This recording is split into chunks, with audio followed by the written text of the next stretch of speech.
আপনারা জানেন যে মিডিয়ার দৃষ্টি আকর্ষণ করা চাট্টিখানি কোনো বিষয় নয়। এই মুহূর্তে পৃথিবীতে খুব অল্প মানুষ রয়েছেন যারা সরাসরি মিডিয়াকে আকর্ষণ করতে পারেন রাজনৈতিক সেক্টরে। এবং সেক্ষেত্রে আশ্চর্যজনক ব্যাপার হলো গত ২ বছরে যদি আপনি তামাম দুনিয়ার মিডিয়ার দৃষ্টি আকর্ষণ করেছে বা মিডিয়া ঝাঁপিয়ে পড়েছে ইন পারসন, সেক্ষেত্রে আপনি দেখবেন ১ নম্বরে শেখ হাসিনা। এখন ধরুন ডোনাল্ড ট্রাম্পকে নিয়ে প্রতিদিন খবর হয়। তারপর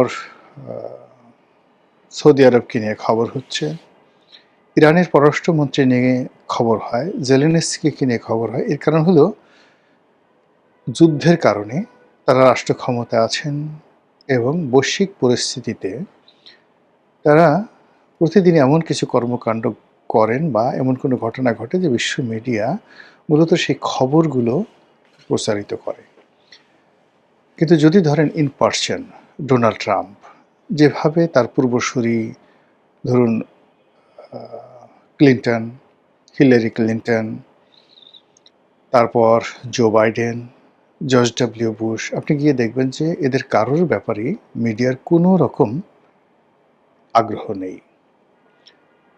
শেখ হাসিনার চাইতে অনেক কৌশলগত গুরুত্বপূর্ণ রাজনৈতিক ব্যক্তিত্ব যারা ইতিমধ্যে ক্ষমতা হারিয়েছেন। যেমন ধরুন মাদুরো। তো ভেনেজুয়েলার প্রেসিডেন্ট মাদুরো এখন কোন অবস্থায় আছে আপনারা কি জানেন? আপনারা কেউ জানেন না। কিংবা আহমেদিনেজাদ ইরানের প্রেসিডেন্ট কোথায় আছেন? সিরিয়ার প্রেসিডেন্ট বাশার আল আসাদ সাবেক প্রেসিডেন্ট তিনি এখন কোথায় আছেন? আমরা কেউ জানি না। কিংবা ধরুন জাস্টিন ট্রুডো কানাডার প্রধানমন্ত্রী, অ্যাঞ্জেলা মার্কেল অথবা থেরেসা মে ব্রিটেনের সাবেক প্রধানমন্ত্রী।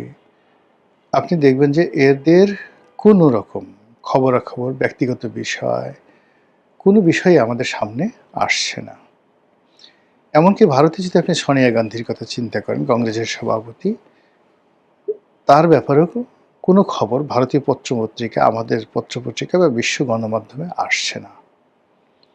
কিন্তু বারবার গত ২ বছর ধরে even more than mister Narendra Modi, more than Asim Munir, more than doctor Mohammad Yunus, more than Imran Khan, সবাইকে ছাপিয়ে বারবার কেন শেখ হাসিনার খবর বিশ্ব মিডিয়াতে আসছে?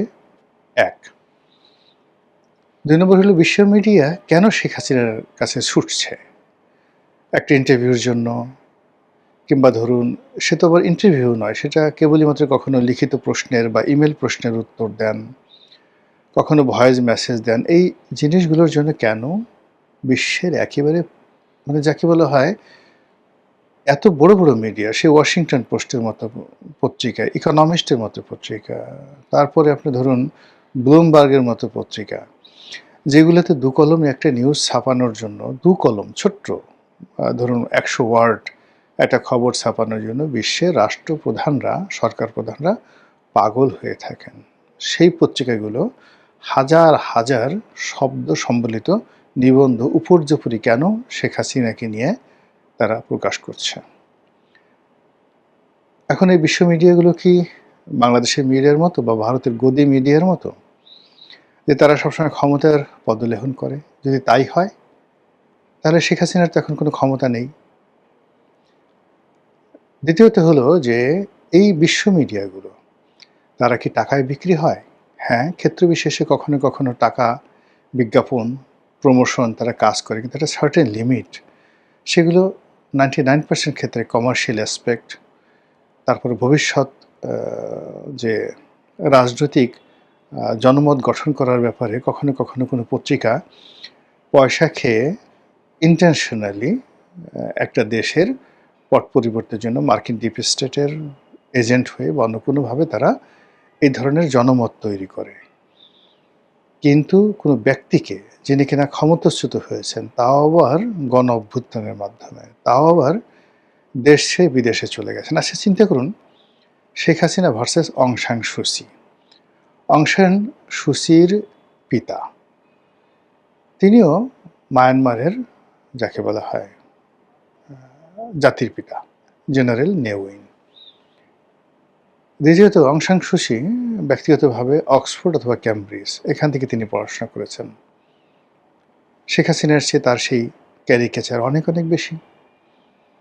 যদি আপনি তার ইন্টারন্যাশনাল গ্লোবাল কানেকশন ধরেন, তিনি ইউরোপে বহু বছর থেকেছেন, অসাধারণ ইংরেজি বলেন। এই মুহূর্তে মানে ইংরেজি বলার ক্ষেত্রে, সাবলীলভাবে ইংরেজি বলার ক্ষেত্রে বিশ্বের যত রাষ্ট্রপ্রধান আছে, ইনক্লুডিং বর্তমান ব্রিটিশ প্রধানমন্ত্রী ডোনাল্ড ট্রাম্প, বারাক ওবামা, যারা যারা আছেন, এরকম 100 জন যদি আপনি রাষ্ট্রপ্রধানদেরকে আনেন, সরকার প্রধানদেরকে আনেন, বর্তমান এবং সাবেক, তার মধ্যে অং সান সুচির ইংরেজি উচ্চারণ, বাচনভঙ্গি, রিদম, যেটাকে বাক্যের মধ্যে সেডাকশন তৈরি করা, মানে একটা আকর্ষণীয় মোহময়তা তৈরি করার ক্ষেত্রে সেই অং সান সুচির তুলনাহীন। তিনি নোবেল পুরস্কার পেয়েছেন অতিরিক্ত এবং মায়ানমারের প্রেসিডেন্ট ছিলেন।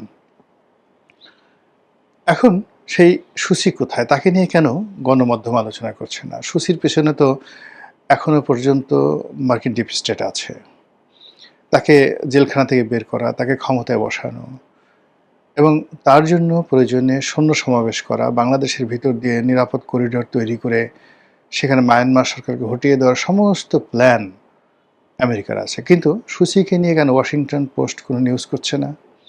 কেন দ্য টেলিগ্রাফ নিউজ করছে না? সানডে টাইমস নিউজ করছে না? দ্য হিন্দু নিউজ করছে না? ডন নিউজ করছে না? তারপরে শাইটুং নিউজ করছে না? কেন? বা টোকিও টাইমস নিউজ করছে না? নিউ ইয়র্ক পোস্ট কেন নিউজ করছে না? ইন্টারন্যাশনাল টাইম ম্যাগাজিন কেন নিউজ করছে না? কেন শেখ হাসিনাকে নিয়ে বারবার নিউজ করছে? এর কারণটা কি? দ্বিতীয়ত হলো যে এই আগামীর যে রাজনীতি, আমরা বাংলাদেশে যারা শেখ হাসিনাকে একেবারে অপাংক্তি মনে করছি, স্বরাষ্ট্রমন্ত্রী বলেছেন যে তিনি কে? তিনি কি তাকে কি দেখা গিয়েছে? তিনি কি বেঁচে আছেন? মানে অ্যাজ ইট ইজ তিনি কে? তার শব্দ শুনেছেন কিন্তু তার কোনো বক্তব্য শুনেছেন কিনা? এই যখন তার ব্যাপারে তুচ্ছ-তাচ্ছিল্য আমাদের দেশের মধ্যে, তখন রয়টার্সের সাংবাদিক তাকে প্রশ্ন করার জন্য সেই যে ইন্টারন্যাশনাল প্রেস ক্লাব আছে দিল্লিতে, যেখানে ফরেন করেসপন্ডেন্স ক্লাব, সেখানে উপস্থিত হয়ে তাকে প্রশ্ন করার জন্য তিনি তীর্থের কাকের মতো বসে থাকেন। এই যে বিশ্ব গণমাধ্যমের যে তার যে আকর্ষণ, এই আকর্ষণের কারণ সরকারকে খুঁজে বের করতে হবে। দুটো বিষয় থাকে। যখন একজন মানুষ কারো দ্বারা প্রমোটেড হন, যেমন ধরুন এখন তারেক রহমান সাহেব সালাউদ্দিন সাহেবকে পছন্দ করেন, তিনি ব্যারিস্টার কায়সার কামালকে পছন্দ করেন, মেজর হাফিজকে পছন্দ করেন। এখন এই পছন্দের বিনিময়ে তাদের প্রতি ধরেন মিডিয়ার একটা আকর্ষণ হতে পারে, ক্ষমতা কেন্দ্রিক কোনো ব্যক্তির কেন্দ্রিক। কিন্তু শেখ হাসিনা এখন কারোর পছন্দের তালিকায় আছেন বলেন? ভারত তাকে শেল্টার দিচ্ছে। আমরা বাংলাদেশ থেকে প্রচার করছি যে তিনি মূলত সেখানে একটা আপদ হিসেবে আছেন, ভারত তাকে পছন্দ করছে না।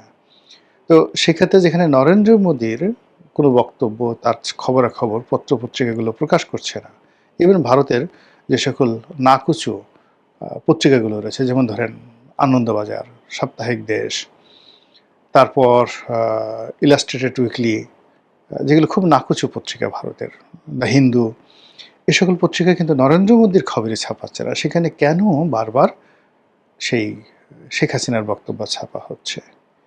ইট মিনস শেখ হাসিনার মধ্যে হয়তো কোনো অলৌকিক বিষয় তারা দেখতে পেয়েছে, যেগুলো আমরা বুঝতে পারি না, কিন্তু সাংবাদিকরা বুঝতে পারে। এখন সেই অলৌকিক বিষয়টা কি?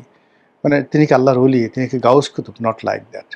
অলৌকিক বিষয় হলো যখন বহু মানুষের দোয়া থাকে, বহু মানুষের সমর্থন থাকে এবং কোনো ব্যক্তিকে কেন্দ্র করে বহু মানুষের আকর্ষণ থাকে, কোনো একটা ব্যক্তি বিশেষ, তখন সারা পৃথিবীর যে প্রচার মাধ্যমগুলো স্বয়ংক্রিয়ভাবে সেখানে রেসপন্ড করে এবং এটাই অলৌকিকত্ব। একজন কালো মানুষ যতদিন পৃথিবীতে জীবিত ছিলেন, নেলসন ম্যান্ডেলা, আমরা সারা দুনিয়া তার ব্যাপারে পাগল ছিলাম। মার্টিন লুথার কিং নিহত হয়েছেন, কিন্তু আমরা এখনো পর্যন্ত তার বক্তব্য, তার কথা শুনলে পাগল হয়ে যাই।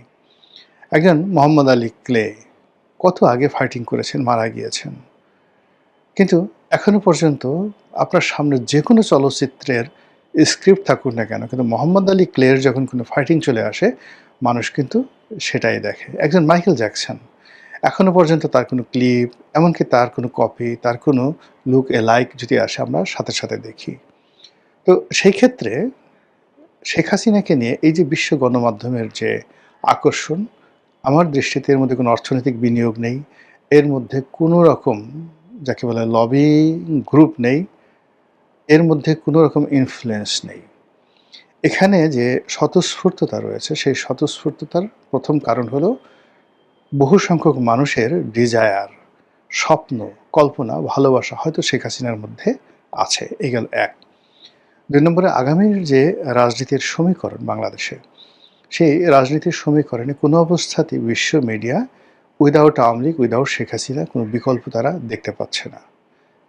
৩ নম্বরে যেটা, সেটা হলো এখানকার যে ভৌগোলিক অবস্থান, এবং এই ভৌগোলিক অবস্থার কারণে পৃথিবী উত্তাল হয়ে যেতে পারে, দক্ষিণ পূর্ব এশিয়া উত্তাল হয়ে যেতে পারে যদি বাংলাদেশে সমস্যার তৈরি হয়। সেটা জঙ্গিবাদ বলেন, সেটা এই অঞ্চলে দুর্ভিক্ষ বলেন, কিংবা এই অঞ্চলে সেই বিদেশি শক্তির আধিপত্য বলেন, কিংবা ভারত, মায়ানমার, পাকিস্তান, এই দেশগুলোর মধ্যে যদি বাংলাদেশের ভূমি নিয়ে অন্তর্দ্বন্দ্ব শুরু হয়, এই পুরো সাউথ ইস্ট এশিয়া নয়, পুরো এশিয়ার যে রাজনীতি এলোমেলো হয়ে যাবে। 18 কোটি মানুষের ইকোনমি, 18 কোটি মানুষের দেশ।